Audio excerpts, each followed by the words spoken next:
They say time never stops, that no matter how much we beg or how much we pray, the seconds keep moving, dragging us toward the inevitable. But in the winter of 1930, deep in the snow-drowned outskirts of Smolensk, Russia, time did stop, at least for one little girl. Her name was Alina Vetrova. The villagers remembered her for her soft voice, her pale skin, and the way she always wore the same red ribbon in her hair. But on her 12th birthday, something impossible happened. When the candle flames flickered out, Alina didn't grow older again. Not the next day, not the next year, not ever. At first, her parents thought it was just a miracle. God's blessing during a time when hunger ruled every home. But the blessing soon rotted into something else. Animals began avoiding their house. Clocks refused to tick past 12:07 a.m. And every night, her mother swore she could hear whispering through the walls. Voices that sounded too much like Alina's, coming from rooms where she wasn't. They tried to keep it quiet, but word spread fast in those days. And when the wrong people heard about the immortal child, the soldiers came, dragging her away in the back of a black truck. The last thing anyone saw was her hand pressed against the frost-covered window, not shaking, not crying, just still, completely still. Because Alina Vetrova was no longer moving with the rest of us. She had become something time itself refused to touch. The winter of 1930 in rural Russia was unlike any other. The cold wasn't just weather. It was alive, biting through wooden walls and clinging to skin like a living thing that refused to let go. In the small, isolated village of Smolensk, life was simple, predictable, and harsh. Families huddled together around dying fires, waiting for spring to bring the first sign of mercy. And in one of those homes, tucked at the far edge of the woods, lived a girl named Alina Vetrova. She was 12 years old, though most said she carried an older soul behind her gray, glassy eyes. The neighbors adored her quiet nature and the strange calm that seemed to follow wherever she went. But some whispered that her silence wasn't shyness. It was listening to something the rest of them couldn't hear.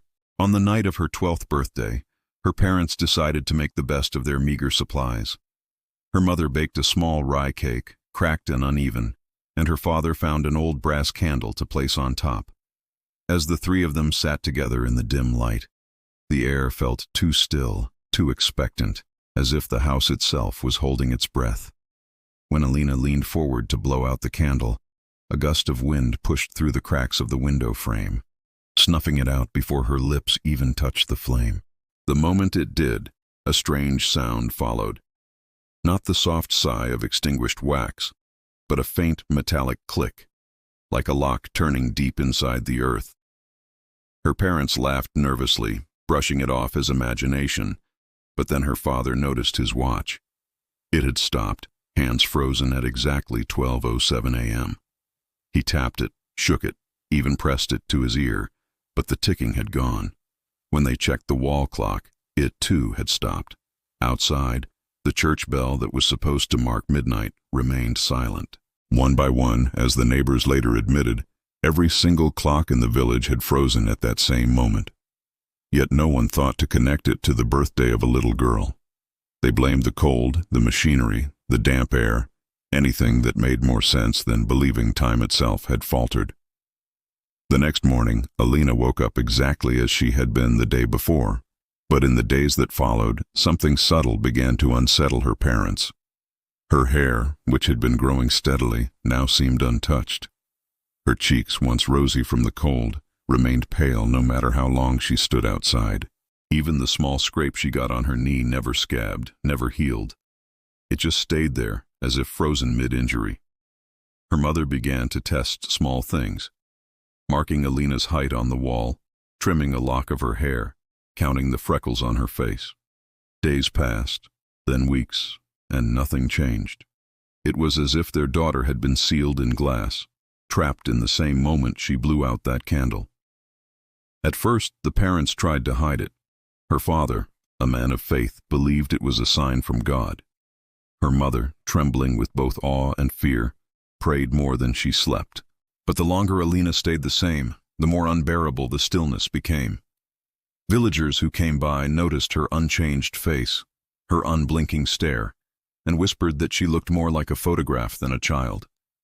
And though Alina still smiled and spoke softly, there was something distant in her eyes, a faint reflection that didn't seem to belong to the room she was in.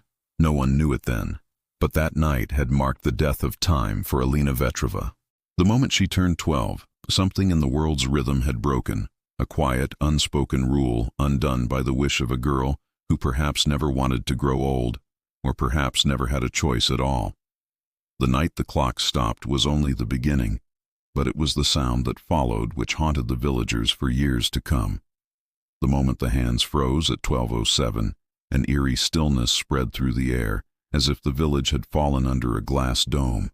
The wind, which had been howling outside, went dead silent. The candles burned lower, but their flames no longer flickered. Even the snow outside seemed to hang in midair for a heartbeat before settling again. Alina's father tried to laugh, to calm the strange tension by blaming it on a draft or a loose clock spring, but the laughter didn't last long. He wound the clock over and over, but its gears wouldn't move, and when he pressed his ear against the brass, he could swear he heard something faint, something like breathing coming from inside the clock's hollow shell. By dawn, every clock in the village had stopped, all at the same second, 12:07 a.m. The priest claimed it was a sign of divine anger, while the farmers said it was the frost messing with the metal. But deep down, the people felt something none of them wanted to say aloud. That time itself had hesitated, like a heartbeat skipping a pulse. In a place where life depended on the sun, the seasons, and the passage of days, such stillness was terrifying. Nothing grew right after that night. The hens stopped laying eggs, milk curdled faster than it should have, and the river behind the village froze solid long before winter's peak. But the strangest thing of all was Alina herself, standing at her window as if she'd been waiting for something. Her mother noticed that morning that Alina hadn't slept. Her eyes were open, wide and calm, staring at the clock that no longer ticked. She said she could still hear it, faintly, though everyone else swore the house was silent. Her father tried to comfort her, winding his pocket watch in front of her to prove it was broken, but she only tilted her head and whispered, "It's still moving, just not for you."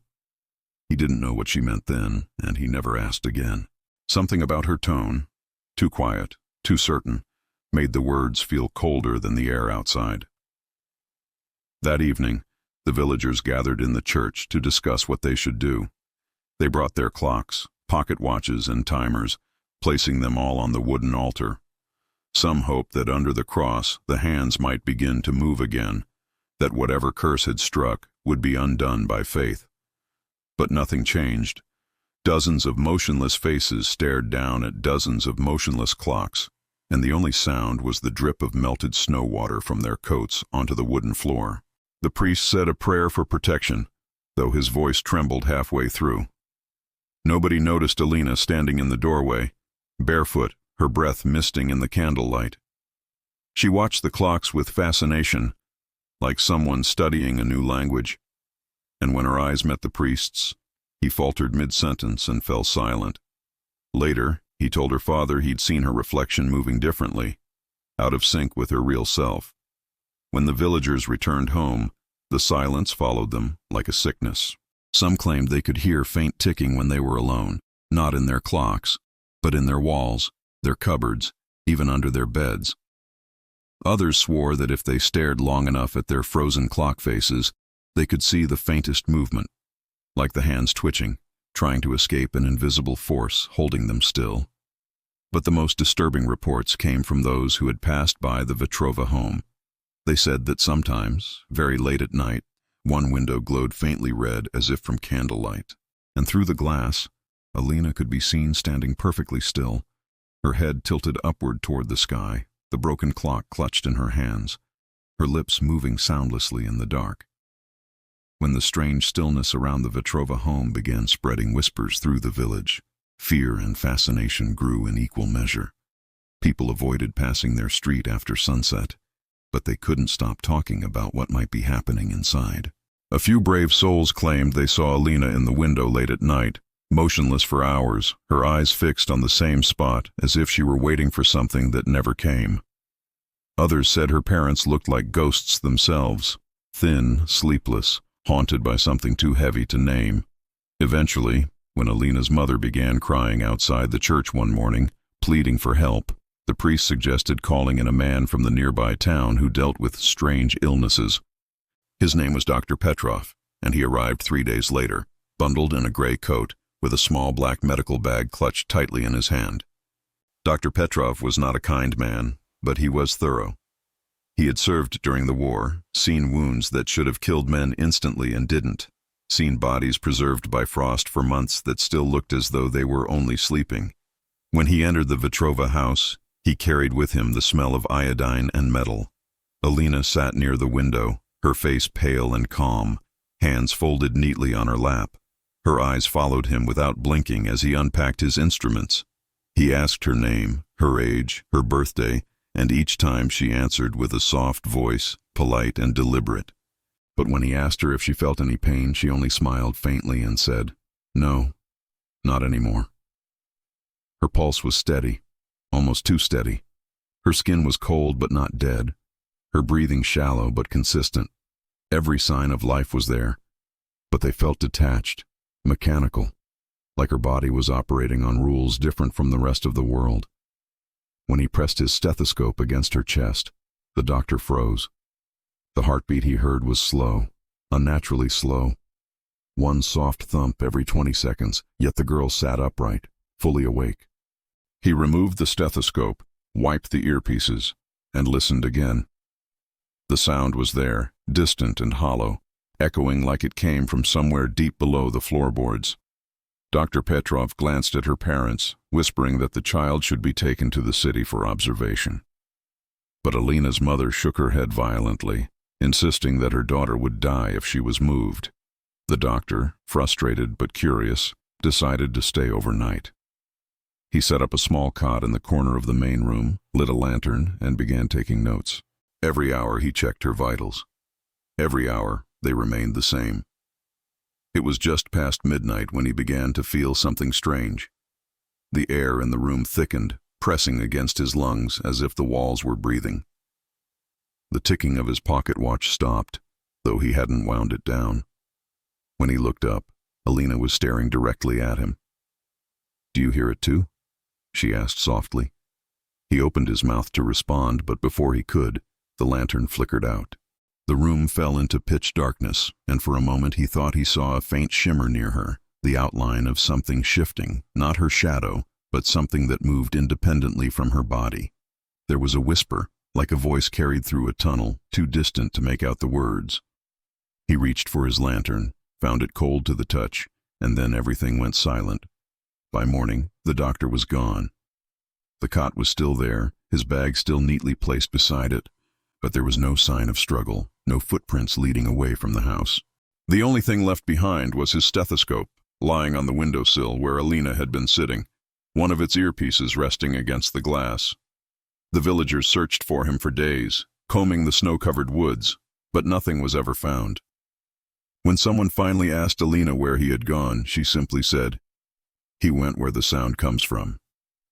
And then she turned back to the window, watching the horizon with the same stillness she had always known, as if the world beyond time was waiting just outside the glass. As days turned to weeks, the Vetrova home sank deeper into an unnatural quiet. The doctor's disappearance had left a shadow that never lifted, and though no one dared to speak of it openly, the villagers had begun to treat the family as if they carried a curse. People stopped visiting. The church bells that once rang near their home were muffled now, as though the very air around the place swallowed sound. Inside, Alina's parents lived in a constant state of dread. Her mother no longer smiled, her eyes hollowed by sleepless nights, while her father had taken to keeping a lantern burning even through the day, as if the light alone could hold something at bay. They tried to live normally, to make breakfast, to pray, to pretend that their daughter was still just a child, but it became harder with every passing sunrise that never seemed to touch her. Alina looked the same as ever. Her hair remained the same length, her skin unblemished, her eyes glassy and pale as morning frost. Yet something subtle had changed in the way she moved, or rather, in the way she didn't. Her gestures were too deliberate, too careful, as if she were mimicking life rather than living it. When her mother brushed her hair, Alina sat perfectly still, so still that it made the older woman's hands tremble. There were moments when she swore her daughter wasn't breathing at all until Alina would turn suddenly and smile, as though she knew what her mother was thinking. But what frightened her most was what she saw in her daughter's face. It was what she began seeing in the mirrors. The first time it happened, Alina's mother had been cleaning. She caught her daughter's reflection standing behind her in the mirror above the fireplace, even though she could clearly see the real Alina sitting on the chair across the room. The reflection wasn't doing the same thing. It was moving its head slowly to the side, eyes fixed directly on her. She screamed, dropping the cloth, and when she looked again, both image and child were motionless, their faces identical. Her husband rushed in, and she tried to explain, but he only muttered that grief was making her imagine things. Yet later that night, when he lit the lantern and glanced at the window's reflection, he froze. Alina was in her bed, fast asleep, but in the reflection on the glass, her eyes were wide open. They covered the mirrors after that. Sheets hung over every reflective surface in the house. Mirrors, windows, even polished utensils. Her father said it was to keep God's light in, though they both knew it was to keep something else out. But covering the mirrors didn't stop the fear. They began to hear soft tapping at night, like fingernails against glass, slow and rhythmic, coming from behind the covered mirrors.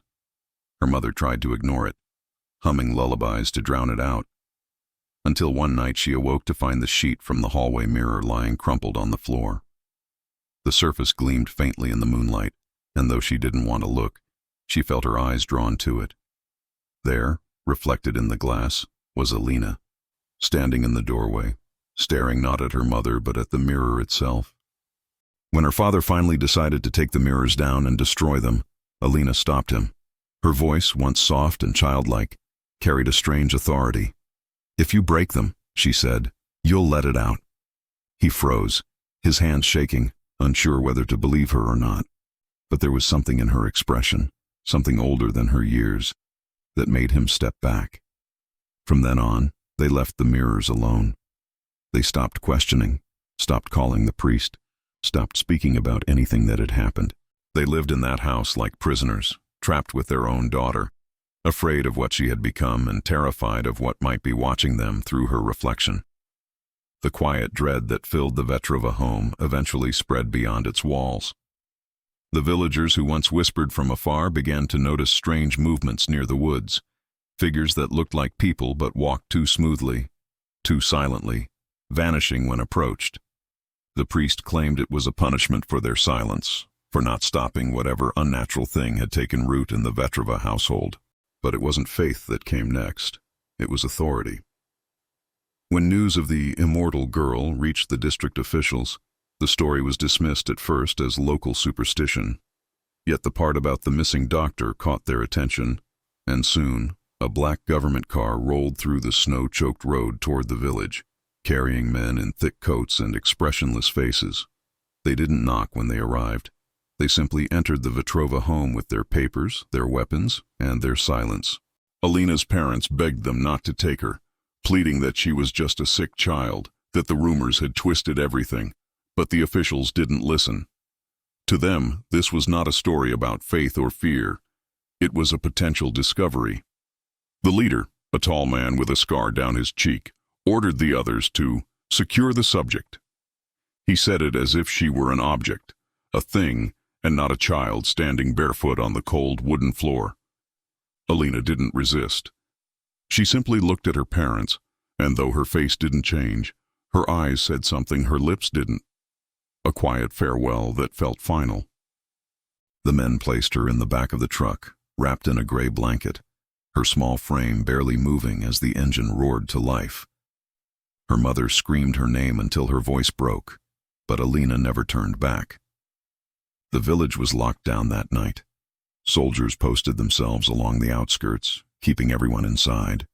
The car tracks leading away from the Vetrova house disappeared halfway down the road, as if swallowed by the snow. For days the soldiers stayed, asking questions, collecting statements, taking photographs of clocks that no longer worked. They claimed it was an investigation, though it felt more like an erasure, an attempt to wipe the story clean before it could reach anyone else. The priest was taken for questioning and returned pale, trembling, refusing to speak again about what he'd seen. Some villagers were relocated, others simply vanished. Inside the facility where they took her, miles away from Smolensk, the world around Alina was made of metal and glass. White walls, bright lights, the smell of disinfectant and fear. Men in lab coats studied her as if she were a new species. They drew her blood, checked her pulse, stared in confusion at the readings that made no sense. Her heartbeat barely registered. Her cells didn't die under the microscope. Her temperature never changed. Every attempt to provoke a response, light, sound, pain, was met with the same calm stillness. One of the scientists, overcome by curiosity, touched her hand without gloves. His breath caught instantly, frost blooming across his fingertips. He screamed, stumbling back, but Alina didn't move.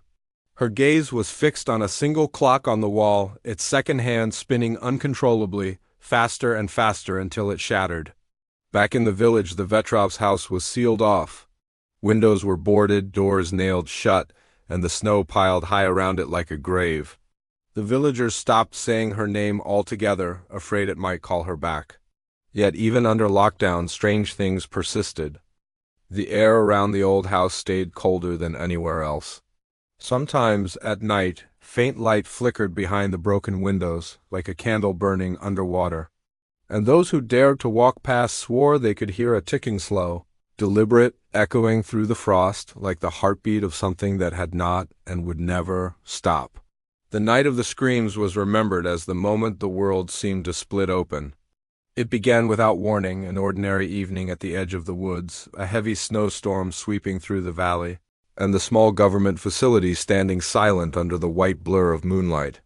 Inside, Alina was kept in isolation, watched constantly through thick glass.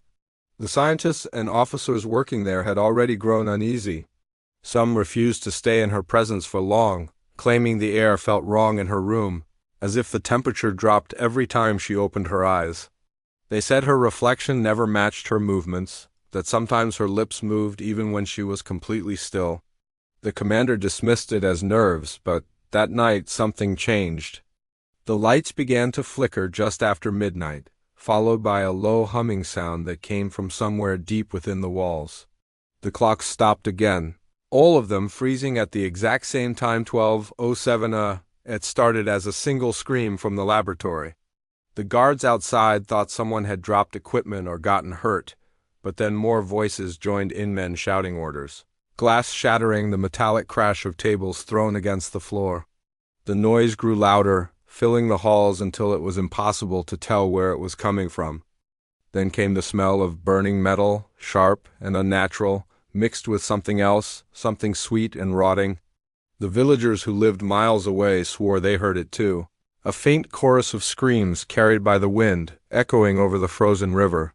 Some said they saw flashes of light flickering through the tree line, bright enough to paint the snow red. Inside the facility, those who tried to flee found the doors sealed.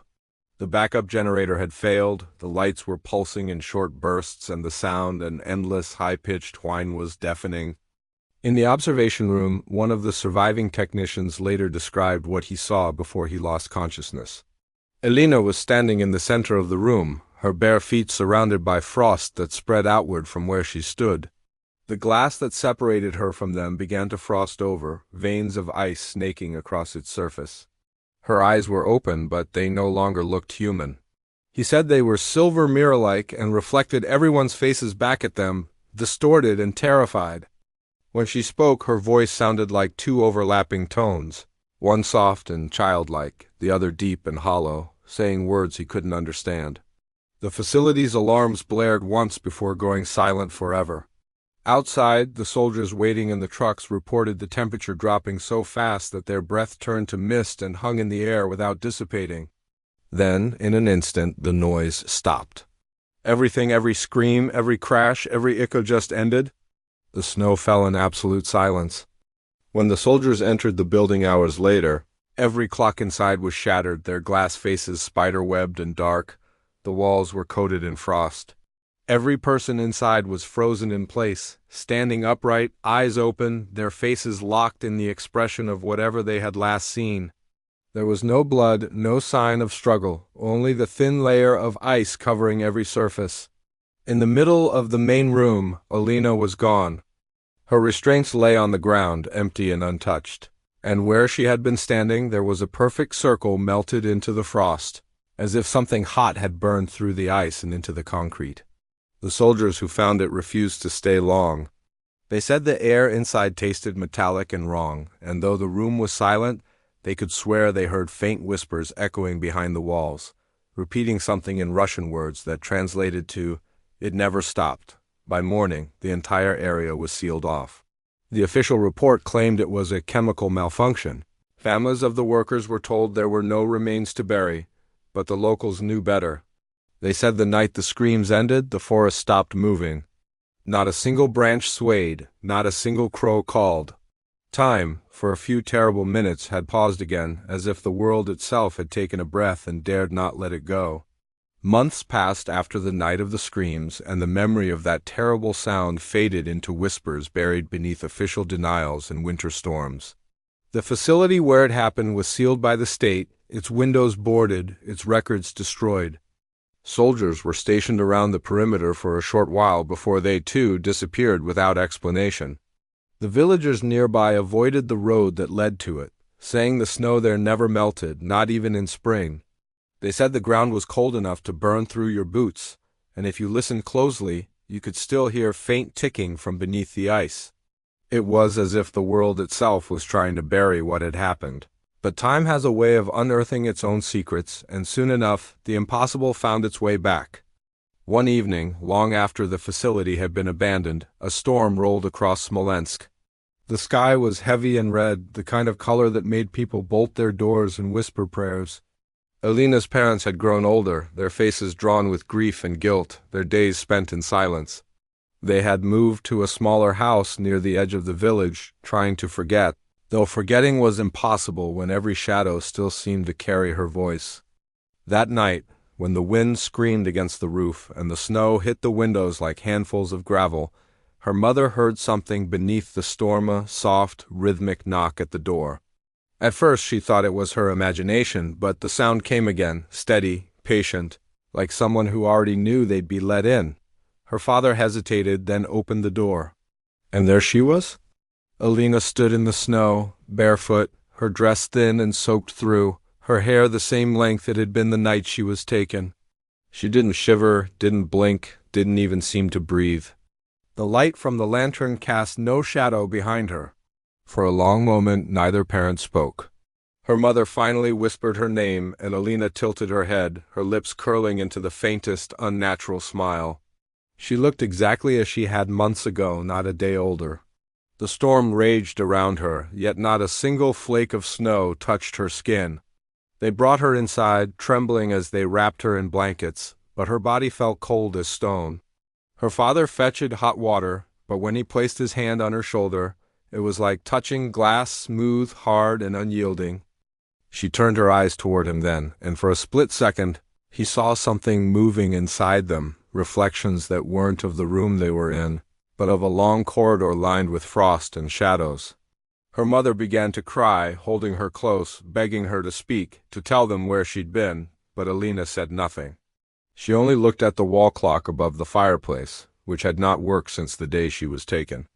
The moment her eyes fixed on it, the clock's hand twitched, then began to move again, ticking softly, perfectly synchronized with the faint rhythm of her heartbeat. The villagers heard about her return the next morning. Some came to see her, though most stayed away out of fear. Those who did claimed that when they looked into her eyes, they felt dizzy, as if the air around her pulsed differently. The priest came to bless the house, but when he raised his cross, the metal bent slightly in his hand, as if resisting. Alina sat by the window, staring at the snow, unmoving for hours at a time. The frost began to spread from the corners of the room, creeping slowly along the floorboards and up the walls, delicate as spiderwebs. Her father tried to relight the fire, but the wood refused to burn properly. By nightfall, the Vetrovs' house looked like it had been left in a blizzard for years. The villagers who passed by swore they saw Alina standing at the window, her face blank, her eyes reflecting the sky. And in that reflection, they said, there was no village, no snow, no people, only a long, dark hall filled with frozen shapes that once might have been human. She never spoke of what had happened in the facility, never said where she had gone. She simply stood there, untouched by time, her presence bending the air around her, a living scar on the edge of the world that should have moved on but never did. Years passed, decades even, and the story of Alina Vetrova became legend whispered behind closed doors. The world outside the small village of Smolensk moved on. Wars came and went, governments rose and fell, and the snow continued to blanket the land each winter as if nothing had ever happened. But Alina did not move with it. Her parents aged as all humans must, their hair turning gray, their skin folding with time, their voices trembling with the weight of years. And yet Alina remained unchanged. She walked among the living like a ghost of her own past, her eyes still glassy and pale, her movements deliberate and silent. When her parents died, it was a quiet morning in autumn. The village mourned, but their grief was tempered by the inevitability of death, something Alina had not yet learned to accept. At the funeral, she stood behind the coffin, barely blinking, her small frame unmoved by the mourners pressing past her. The black and white photograph taken that day would later surface in a distant archive, showing her standing there exactly as she had decades earlier while everyone else around her had visibly aged. The image spread quietly among collectors and historians, some calling it a miracle, others whispering it as proof of something unnatural. No matter how many years passed, no matter how much the world around her changed, Alina remained a fixture untouched by time, her presence bending reality in ways no one could fully understand.